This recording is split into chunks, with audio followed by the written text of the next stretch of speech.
আজাদ চৌধুৰীৰ ঘৰত পৰিল বুলডোজাৰৰ কোব।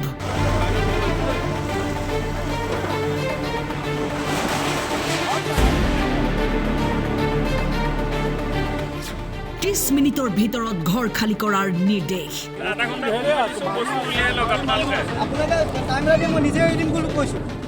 শৃংখল চলিহাই জনালে ধন্যবাদ।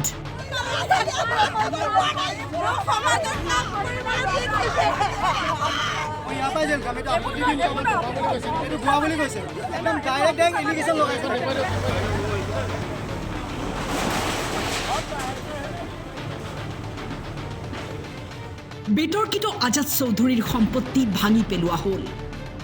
অবৈধভাৱে চৰকাৰী ভূমি দখল কৰি থকা ঘৰ উচ্ছেদ কৰিলে জিলা প্ৰশাসনে।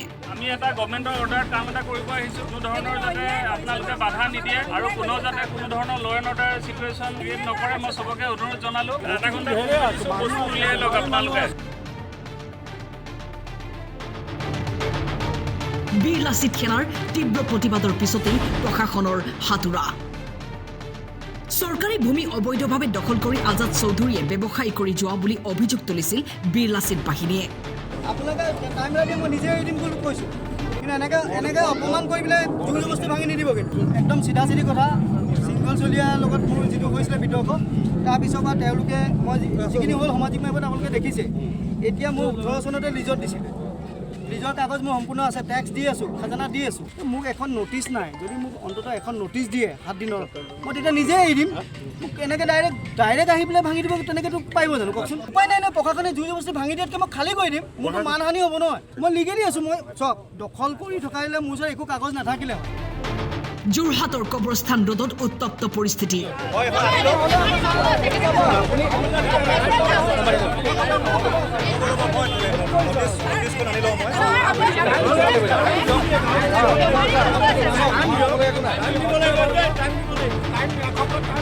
সমগ্ৰ বিষয় সন্দৰ্ভত শৃংখল চলিহাৰ প্ৰতিক্ৰিয়া।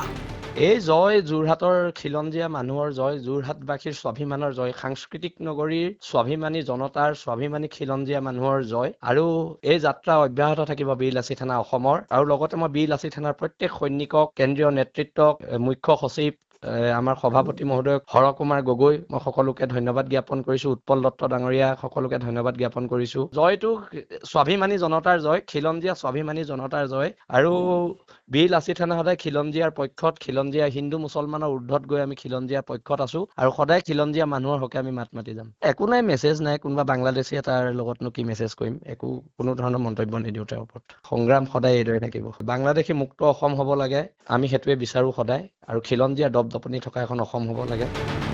যোৰহাটৰ পৰা জিন্তু দেওধাই ফুকনৰ ৰিপৰ্ট, টাইম 8।